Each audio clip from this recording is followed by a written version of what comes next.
नमस्कार, मैं हूं मनोज वर्मा और आप देख रहे हैं अटेंशन। आज अटेंशन इसलिए क्योंकि आज बात आपके पहनावे, आपकी पहचान, आपके डर और इस देश के संविधान की है। एक पूर्व सीनियर आईएएस अधिकारी नियाज खान ने देश के मुसलमानों को एक बेहद अजीब और चौंकाने वाली सलाह दी है। ये सलाह उन्होंने सोशल मीडिया पर दी है, जिसमें उन्होंने लिखा है कि मुस्लिमों को मॉब लिंचिंग यानी भीड़ की हिंसा से बचने के लिए कुर्ता पजामा, दाढ़ी और टोपी जैसी अपनी पारंपरिक पहचान को छोड़ देना चाहिए। इसकी जगह उन्हें तुर्की के मुसलमानों की तरह आधुनिक मॉडर्न कपड़े पहनना चाहिए ताकि भीड़ उन्हें पहचान न सके।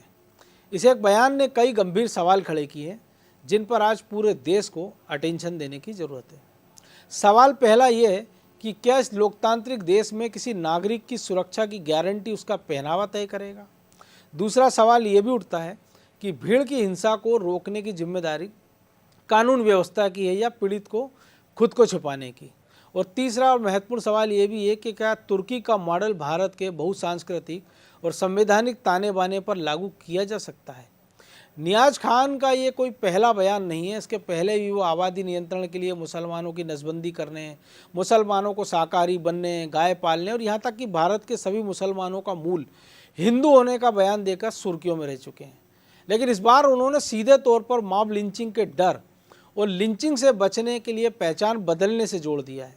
क्या पहनावा बदलने से नफरत और हिंसा रुक सकती है या फिर ये सिर्फ एक और सुर्खियां बटोरने वाला बयान है? इसी पर करेंगे बात, लेकिन पहले रिपोर्ट देखिए।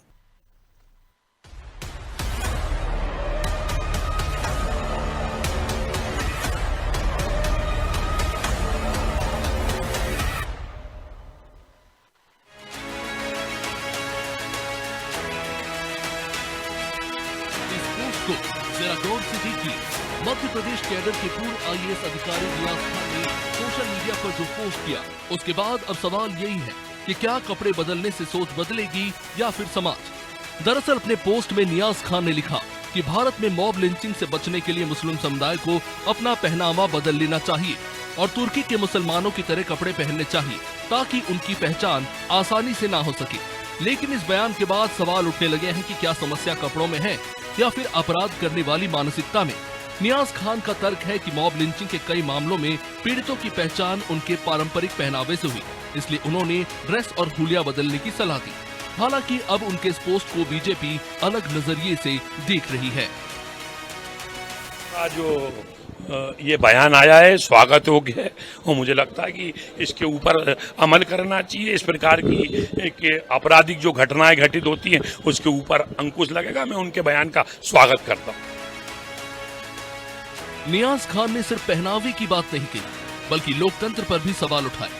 उन्होंने लिखा कि कई देशों ने लोकतंत्र तो अपनाया लेकिन उसके मूल मूल्य नहीं अपनाए। साथ ही नेताओं और अफसरों पर भ्रष्टाचार के आरोप भी लगाए। हालांकि उनके इस बयान पर भी अलग अलग प्रतिक्रियाएं सामने आ रही हैं।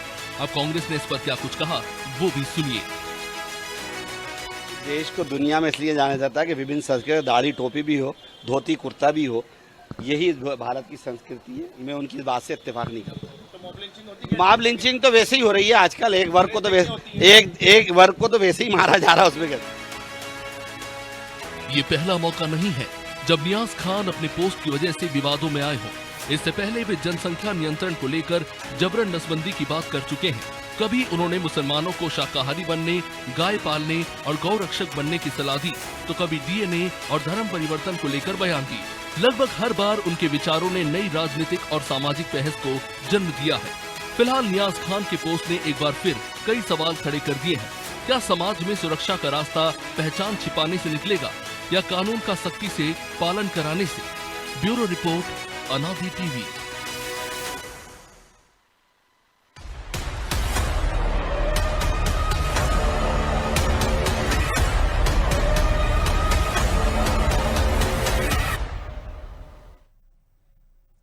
तो इसी पर चर्चा करने के लिए हमारे साथ जुड़ गए हैं वरिष्ठ पत्रकार रमेश शर्मा और हमारे सहयोगी ब्रजेश चौक से।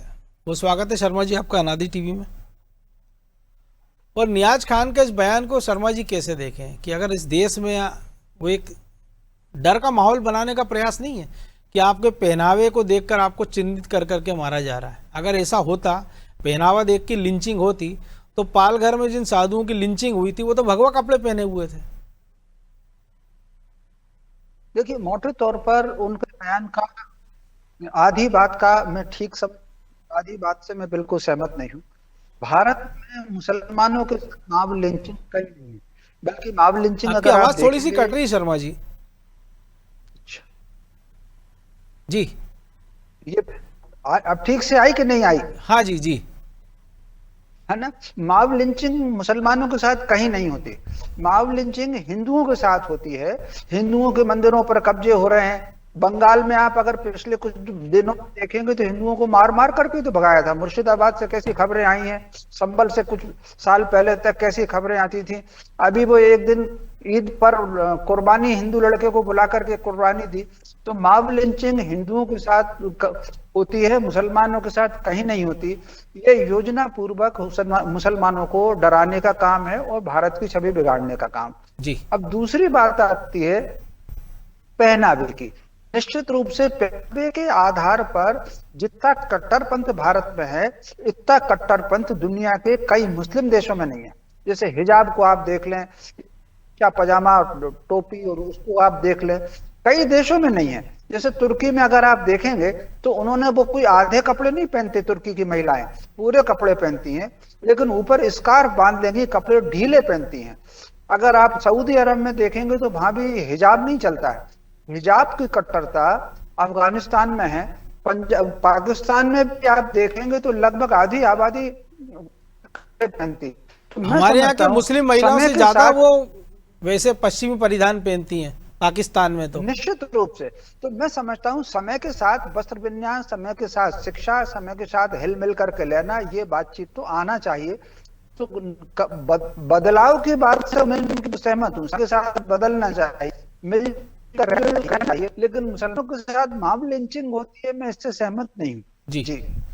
तो ब्रजेश जी, अब इस देश में किसी नागरिक की सुरक्षा कानून की बजाय उसका लिबास करेगा। और लिबास की रही बात, तो जिन्होंने 26/11 किया था वो तो बहुत पढ़े लिखे थे, सूट बूट में रहते थे, पायलट थे।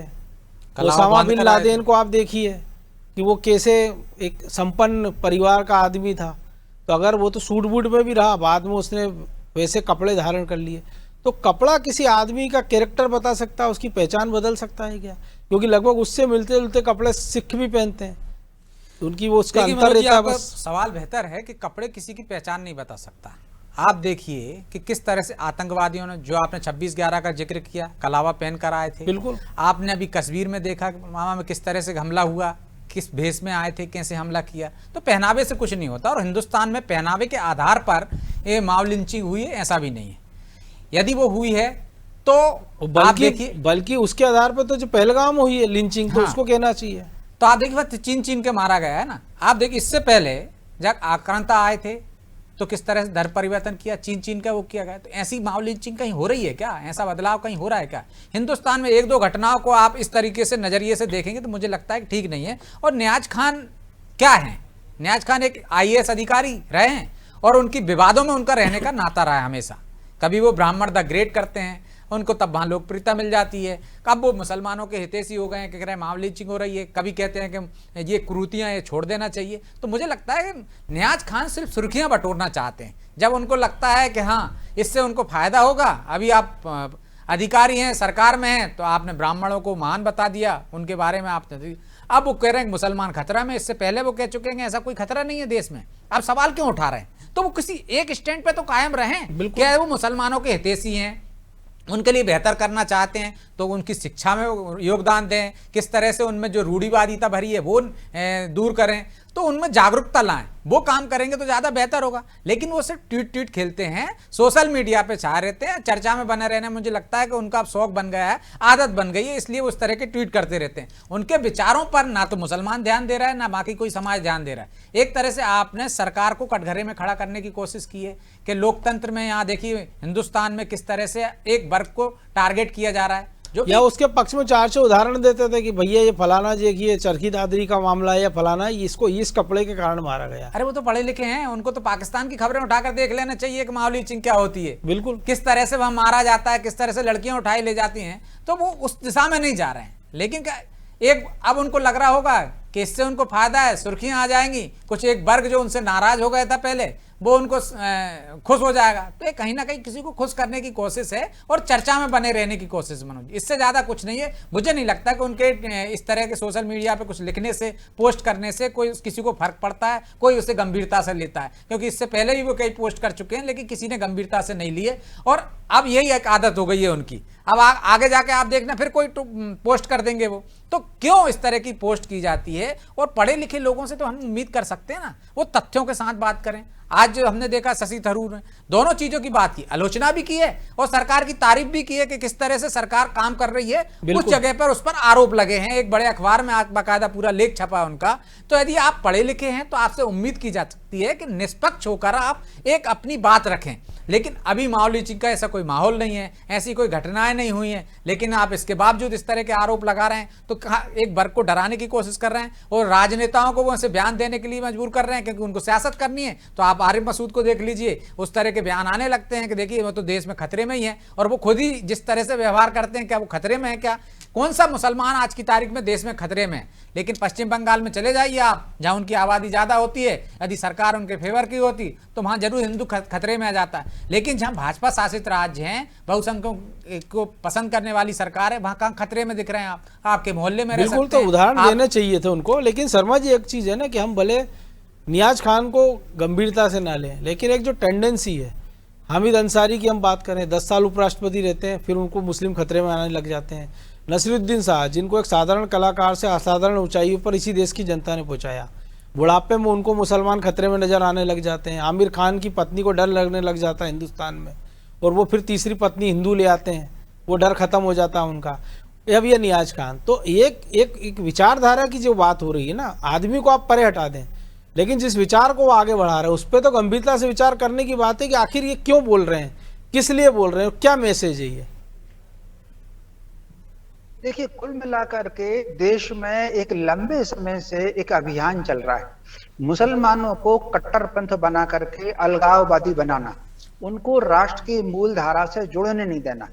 उसके लिए अलग अलग बहाने खोजे जाते हैं, कभी धार्मिक बहाना खोजा जाता है, कभी सामाजिक बहाना खोजा जाता है, और कई बार ये मॉब लिंचिंग जैसी बातें की जाती हैं, और कई बार किसी असत्य घटना को भी बढ़ा चढ़ा करके मुसलमानों में प्रयास करके उनको मूल धारा से अलग रखा जाता है। ये योजना पूर्वक ये काम चल रहा है। आप अगर देखेंगे कि ये जो कट्टरपंथ की जिस तरीके से बातें होती हैं, धर्म की जो जहां तक बात होती है, इस्लाम की धर्म की बात बिल्कुल अलग है, और मुसलमानों को जिस तरीके से आचरण में कुछ लोग चला रहे हैं वो बिल्कुल अलग है। आप कल्पना कर सकते मुसलमानों की जो मूल कही गई है, जो नबी वो जो तारिक फतेह कहते भी थे ना कि दो इस्लाम है, एक अल्लाह का इस्लाम है, एक मुल्ला का इस्लाम है, तो अल्लाह के इस्लाम की जगह मुल्ला के इस्लाम पे ज्यादा जोर है। अल्लाह का इस्लाम थोड़ा, हाँ, तो मुल्ला का इस्लाम जो है ये यहाँ पर जोर ज्यादा हो गया। भले ही चाहे रोजे में, नमाज में, जकात में उतना ध्यान ना हो, लेकिन कहीं ना कहीं कट्टरपंथ में, सामाजिक कट्टरपंथ में और ड्रेस कोड में और इस पर उनको, और हिजाब में, इस पर उनका बहुत ज्यादा ध्यान है।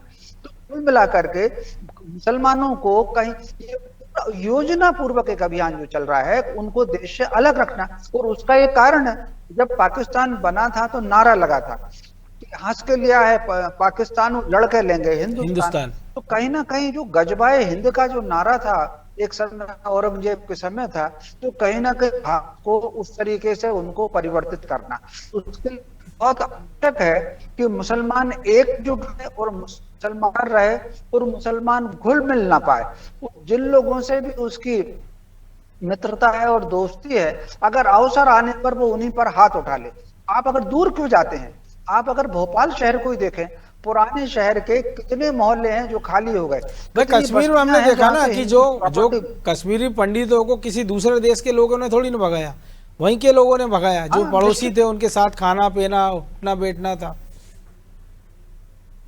तो स्वाभाविक रूप से आप हर जगह देख लीजिए, कश्मीर का तो चूंकि हाईलाइट हो गया, नगरों में छोटी छोटी जगह देख लीजिए। संभल की पिछले दिनों खबर आई थी कि एक मंदिर तक पर तो लोगों के कब्जे थे, उन 75-76 में मंदिर पर कब्जा कर लिया था, और उसके बाद फिर सरकार ने, योगी ने जाकर के उस मंदिर को बंगाल से ऐसी तमाम खबरें हमने देखी हैं। तो निश्चित रूप से तो बिल्कुल, और ये तभी संभव है कि जब मुसलमान कट्टर रहे और मुसलमान कट्टर रख करके एकजुट रहे और हिंदुओं से घुल मिल ना पाए। हिंदुओं पर देखेंगे तो वो तो संपूर्ण वसुंधरा को अपना एक कुटुंब मानते हैं, सारे प्राणियों में सद्भाव की बात करते हैं, विश्व तो की बस कल्याण हो। कुटुंब- लेकिन ब्रजेश जी, जो चीज शर्मा जी ने कहा आप नहीं कही, अगर मान लीजिए नियाज खान की बात की अगर किसी और कोई हिंदू नेता कहता फिर क्या रिएक्शन होता?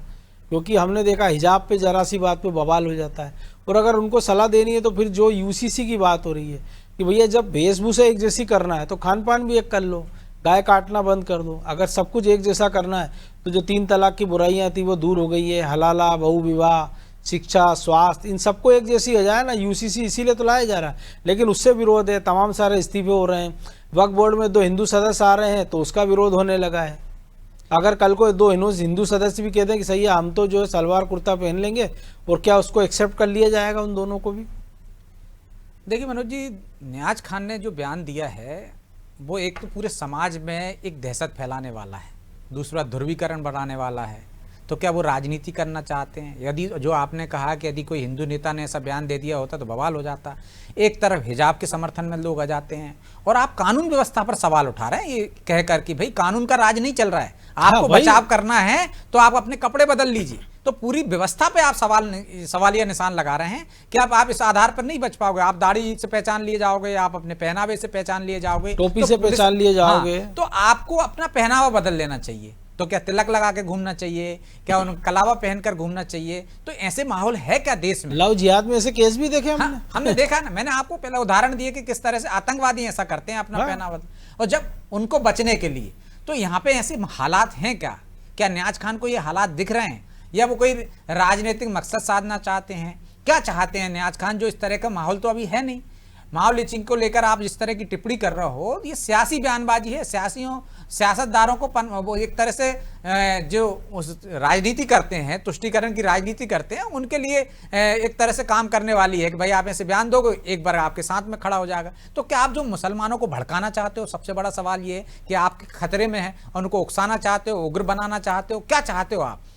तो मुझे लगता है इस तरह के बयानों पर तो कार्रवाई होनी चाहिए। यदि कोई व्यक्ति यदि कार्रवाई इस तरह से भड़काऊ बयान दे रहा है तो उसको कानून के तहत उस पर कार्रवाई होनी चाहिए, क्योंकि एक समाज में दहशत फैलती है और एक समाज में एक गलत संदेश जाता है, जिससे कि जो लोकतंत्र की भावना है, जो सामाजिकता की भावना है, वो कहीं खतरे में पड़ती है। तो नियाज खान पर कार्रवाई क्यों नहीं?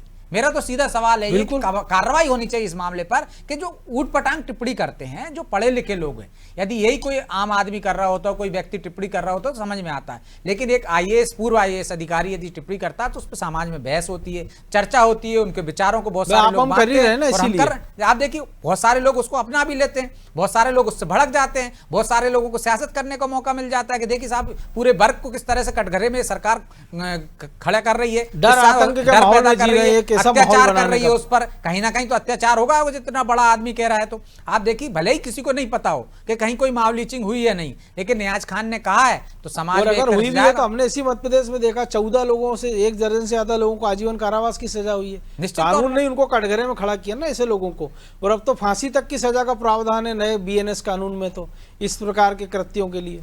तो फिर इसके बावजूद वही तो मैं कह रहा हूँ, समझदार व्यक्ति जो अभी होशंगाबाद में जिस तरह से घटनाक्रम हुआ है, सजा दी गई है आजीवन कारावास की, और कानून है ना आपके पास, कानून में उनको सजा दी जा रही है ना। कोई ऐसी घटना तो हो नहीं रही कि हर घर में घुसकर यदि कोई पहनावा देखकर मार रहा हो किसी को, या हर दिन दूसरे दिन घटना आ रही। बंगाल में हमने देखा है कि एक रेपिस्ट का मामले में जिसका एनकाउंटर हुआ, उसके साथी के शक में पब्लिक ने आदमी को पीट पीट के मार दिया, बाद में पता लगा वो बेगुनाह था। ऐसी घटनाओं में निश्चित कई बार होता है, लेकिन ये जाति धर्म देख के नहीं हुई थी।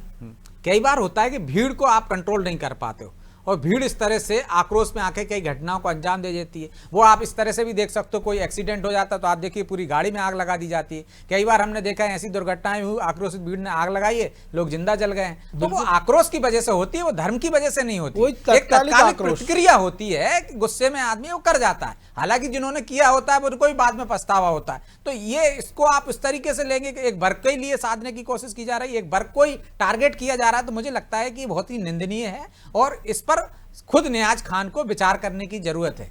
यदि निश्चित तौर पर वो इस तरह के व्यवहार करेंगे, इस तरह से बयानबाजी करेंगे, इस तरह से ट्वीट करेंगे, सोशल मीडिया पे पोस्ट करेंगे, तो ये समाज के लिए घातक है और कम से कम हम जिम्मेदार एक व्यक्ति से तो ऐसी उम्मीद नहीं कर सकते। निश्चित तौर पर उम्मीद की जाना चाहिए कि अगली बार शायद वो कोई ट्वीट करे तो जिम्मेदारी निभाए। बहरहाल वक्त इतना ही था, बहुत धन्यवाद शर्मा जी आपका।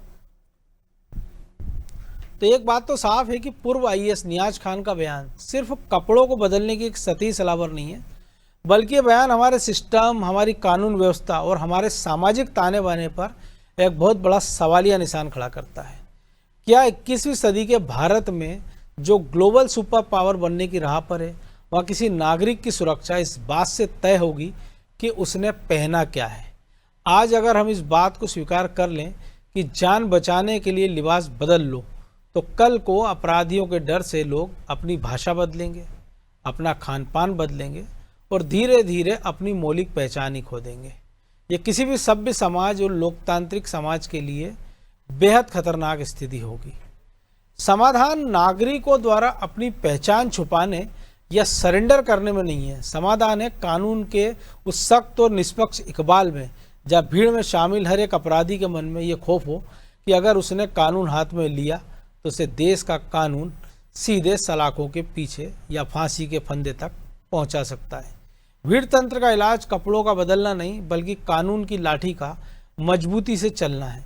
आज के अटेंशन में बस इतना ही। देश और दुनिया की तमाम बड़ी खबरों के लिए जुड़े रहिए हमारे साथ।